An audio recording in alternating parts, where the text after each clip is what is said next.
तेज बहादुर यादव को लेकर जो केंद्र सरकार है उन्होंने आनन फानन में कार्रवाई की है। तेज बहादुर यादव, आपको याद होगा, ये वही जवान थे जिन्होंने खाने की जो शिकायत की थी उसके चलते पहले उनको उनका तबादला किया गया, कैंटीन में उनको भेज दिया गया और अब केंद्र सरकार ने बड़ा फैसला लेते हुए सीधे तरह से उनको बर्खास्त कर दिया है।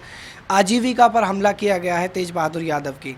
आम समाज जो है, जो सेना के भरोसे ज़िंदा है इस देश के अंदर, जो रक्षा की बात अगर हम करें तो सेना सबसे ज़्यादा अहम रोल अदा करती है हम आम लोगों की ज़िंदगी में, क्योंकि सेना ही बॉर्डर पर हमारे लिए लड़ती है और उन तमाम चीज़ों से हमको महफूज करती है जो पड़ोसी दुश्मन हमारे लिए तैयार करते हैं। जनता क्या इस फैसले से कितनी खुश है? केंद्र सरकार का ये फैसला कितना हित में है? क्या इस तरह के फैसले आगे भी लिए जाने चाहिए, या इस तरह के फैसले अगर लिए जा रहे हैं तो जनता का उस पर क्या मत है, वो जानने के लिए हम खोड़ा के अंदर आए हैं। यादवों का गांव है ये और तेज बहादुर जो यादव समाज से आते हैं, ये ज़रूरी नहीं है कि जिस समाज से हम बात करेंगे वो यादव समाज से ही हो, लेकिन हम बात करेंगे उन लोगों से जो इस पर अपना नज़रिया देंगे और उनसे जानेंगे कि सरकार की एक कार्रवाई से वो कितने संतुष्ट हैं। आपका नाम जानना चाहूँगा। जितेंद्र अग्रवाल। तेज बहादुर यादव को पहले सरकार ने निलंबित किया, उनके खिलाफ कार्रवाई हुई, फिर उनको कैंटीन में भेज दिया गया और अब सीधी तरह से उनको बर्खास्त कर दिया गया है। सेना के जवान के साथ इस तरह की जो घटना हुई है, आप इससे सरकार की किस नीयत का अंदाज़ा लगा रहे हैं और क्या ये सही हुआ? देखिए, मेरा अपना जो मानना है कि केंद्र सरकार ने जिस तरीके से तेज बहादुर यादव जी ने सरकार के खिलाफ या चल रहे खाने के खिलाफ शिकायत की थी, मेरा अपना मानना यह है कि देश में जो जवान हमारे लिए सरहद पर खड़ा है वो हमारे लिए एक सुरक्षा के हिसाब से भगवान से कम नहीं है। तो उसकी कसौटी को देखते हुए सरकार को इन बातों पर ध्यान देना चाहिए कि जवान के साथ क्या बीत रही है। अगर उस आदमी ने अपनी शिकायत की थी कि भाई खाने में कोई शिकायत आ रही है तो सरकार को उच्च स्तरीय अधिकारियों के द्वारा जाँच करनी चाहिए थी, और अगर वो कहीं गलत थे तो उन्हें समझाना चाहिए था कि भाई आपके खाना जब सही मिल रहा है तो आप शिकायत क्यों कर रहे हैं।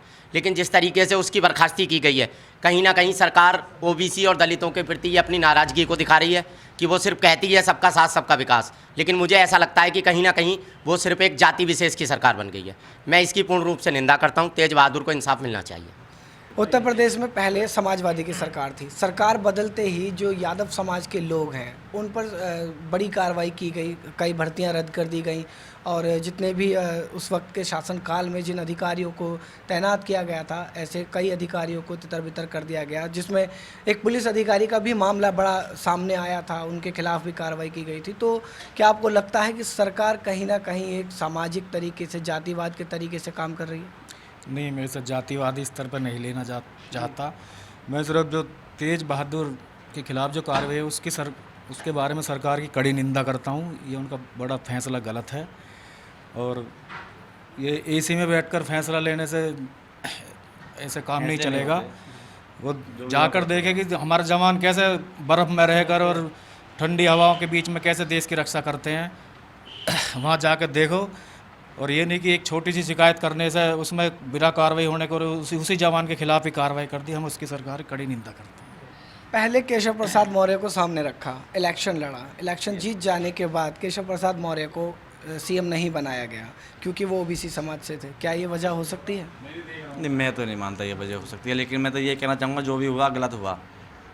आपका क्या मानना है इस सब के बारे में? सरकार की क्या नीयत लग रही है आपको इस सब के पीछे? एक जो शहीदों की बात करती है सरकार, कहती है सेना के जो जवान हैं वो लड़ रहे हैं, झगड़ रहे हैं, उनके अपमान पर सरकार आग बबूला हो उठती है, लेकिन वहीं दूसरी तरफ सेना के एक सैनिक को सिर्फ इसलिए बर्खास्त किया जाता है क्योंकि उन्होंने खाने की शिकायत की थी।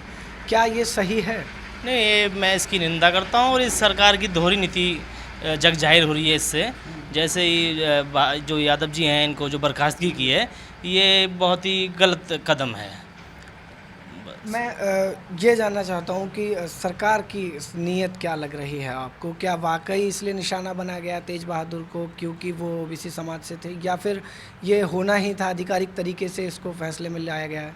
नहीं, इसमें मैं ज़्यादा नहीं कह पाऊँगा, लेकिन इसमें सरकार की जो नीयत पे सवाल उठते हैं। नरेंद्र मोदी जी इस वक्त केंद्र में प्रधानमंत्री हैं, योगी आदित्यनाथ उत्तर प्रदेश में मुख्यमंत्री हैं, उसके अलावा कई बड़े राज्यों में भाजपा की सरकार है, उसके बाद भी सैनिकों के साथ इस तरह की घटनाएं सामने आ रही हैं। पहले कार्रवाई होती है और फिर बर्खास्त कर दिया जाता है। आपको ठीक लग रहा है सरकार का ये रवैया? नहीं, हमें ये सरकार ठीक ही नहीं लग रही, क्योंकि ये हमारी जो फौजी है हमारे देश के रखवाले हैं जी। ये हमारे सब कुछ करते हैं हमारे लिए। इनके लिए हम गलत खाना भेज रही है सरकार। क्या हमारी सरकार इतनी गिर गई कि फौजी को खाना ढंग से नहीं दे सकती? तो इसका मतलब सरकार बस एक दिन खड़े होकर देखे है, कोई मोदी जी हो या कोई भी नेता हो, एक दिन खड़े होकर देखे ना बॉर्डर पे, तो उन्हें पता लगेगा हमें कैसा खाना मिलता है कैसा नहीं मिलता। इससे तो क्या नाम बेकार है सरकार हमारी ये। मतलब आप ये मानते हैं कि अगर जिस खाने की शिकायत की गई थी वो वाकई में वही था, खाना खराब ही खाना वो था? खाना ही खराब होगा, जब भी तो शिकायत करी होगी। जब मुझे अच्छा खाना मिलेगा हमारे फौजी, तो शिकायत क्यों करेंगे? वो खाना खराब होने की वजह से ही उन्होंने शिकायत करी। और हमारी गवर्नमेंट की कमी है कि ख़राब खाना भेज रही है। इससे तो सरकार बेकार हो जानी चाहिए, खत्म हो जानी चाहिए सरकार ये इस हिसाब से। अगर हमारी फौजी की रक्षा नहीं, खाना नहीं दे सकती जो हमारे देश की रक्षा कर रहे हैं। खाने की शिकायत के चलते अगर तेज बहादुर यादव को सरकार ने निशाना बनाया है तो लोगों की नज़र में वो शिकायत बिल्कुल जायज़ थी। उनका मानना है कि ख़राब खाने की शिकायत करना कोई गुनाह नहीं है, अपराध नहीं है, और अगर इसी के चलते उनको टारगेट किया गया है तो सरकार का ये फ़ैसला बिल्कुल गलत है। भले ही इसके पीछे अगर कोई जातिवादी मानसिकता नहीं है, लोग ऐसा कह रहे हैं, अगर इसके पीछे कोई जातिवादी मानसिकता नहीं है तो ये भी तय है कि सही जो सैनिक हैं उनका सम्मान भी यहाँ नज़र नहीं आता है। आपका क्या मानना है सरकार के इस फैसले के बारे में? सरकार जी गलत है बिल्कुल, क्योंकि हमारे सैनिक जो अगर उन्हें अच्छा खाना मिलता तो शिकायत भी करते किसी की। सरकार इस हमारे गलत है, इसीलिए उन्हें अच्छा खाना नहीं मिल रहा है खाने के लिए। इस बार उन्होंने शिकायत करी, तेज बहादुर जी के साथ जो हुआ वो बहुत गलत हुआ। उन्होंने जो भी अपील करी बढ़िया अपील करी है, सरकार के खिलाफ करी है। हम भी सरकार के खिलाफ हैं इस टाइम, क्योंकि उन्हें अच्छा खाना नहीं मिल पा रहा खाने को हमारे सैनिक को। जब क्योंकि देश की रक्षा कर रहे हैं हमारी, वो जो मेन आदमी है देश की रक्षा करने वाले आदमी है, जब उन्हें अच्छा खाना नहीं मिलेगा तो हमें अच्छा खाना कैसा मिल जाएगा खाने को? ठीक है, इससे सरकार गलत है बिल्कुल। और हम मानते हैं कि अच्छा से अच्छा खाना मिले हमारे सैनिकों को तो हमारे लिए बहुत अच्छी रहेगी। अच्छा, कहीं आप इस पूरे मामले को क्या जातिवाद के साथ जोड़कर देखते हैं? नहीं, जातिवाद कोई जोड़ नहीं चाहते हम इस मामले को, क्योंकि हमारे सैनिक को जातिवाद नहीं है कुछ। उसमें हिंदू भी हैं, मुस्लिम भी हैं, सिख भी हैं, ईसाई भी हैं। जातिवाद का कोई मामला ही नहीं है। मैं वही जानना चाह रहा हूँ कि इस खराब खाने की शिकायत तो सिर्फ तेज बहादुर यादव ने की थी, लेकिन इस तरह का खाना बाकी लोग भी खा रहे हैं। ऐसे और भी वीडियो बाद में सामने आए हैं, लेकिन उनके खिलाफ किसी तरह की कोई कार्रवाई नहीं हुई है। उनकी आवाज़ दाब दी जाती है। तेज बहादुर जी जो थे हमारे, उनकी आवाज़ बहुत दिनों से दाब रही थी, लेकिन किस थ्रू उन्होंने अपने फ़ोन से या कैसे भी करके व्हाट्सअप से बाहर पब्लिक में निकाली, यूट्यूब पर निकाली, हर जगह निकाली। तो ऐसा नहीं, हर कोई सैनिक नहीं करता। अब देख लो आप, वो टीवी पे नहीं आ रहे इस टाइम कहीं पे भी हो, क्योंकि उनकी आवाज़ दबा दी सारी उनकी। जो हमारे क्या नाम है तुम्हारा, आपका राजनाथ सिंह है, क्या नाम है उनका, वो क्या नाम है, होम मिनिस्टर हैं इंडिया के पूरे हमारे केंद्र के, उन्होंने आवाज़ दबा दी सारी पूरी। ठीक है, और क्या कहते हैं, तेज बहादुर जी की आवाज़ दबा दी। अब प्लस पॉइंट आपका ये बनता है कि जो भी सैनिक है हमारे, ठीक है, जो सैनिक है हमारे, उनकी आवाज़ दबा दी जाती है। वो बाहर निकले कैसे भी करके, उन्होंने अपना काम करा पूरा अच्छे तरह से, और हमारी खुशी ये बात की कि उन्होंने अपना अच्छा काम करा। और हम इस सभी करेंगे पूरा अपना मिला के सैनिकों के साथ में कि हमारे सैनिक हमारा अच्छा से अच्छा खाना खाएँ। इसमें हमारी बहुत अच्छी बात है। सरकार को ये समझना चाहिए कि जो जनता है वो नेताओं के लिए, अभिनेताओं के लिए भले ही दो फाड़ हो सकती है, लेकिन जब बात देश के लिए लड़ने वाले सैनिकों की आती है तो सभी का नज़रिया सिर्फ एक है कि सैनिकों का सबसे ज़्यादा ख्याल रखा जाए। और अगर इस तरह के मामले सामने आते रहे, जिस तरह की कार्रवाई तेज बहादुर यादव के साथ में लिए की गई है, अगर इस तरह की कार्रवाइयाँ और आगे की जाती रही तो वो दिन दूर नहीं होगा जब खुद जनता सैनिकों के लिए अपने हथियार उठा लेगी और सरकार के खिलाफ मुखर होकर खड़ी हो जाएगी।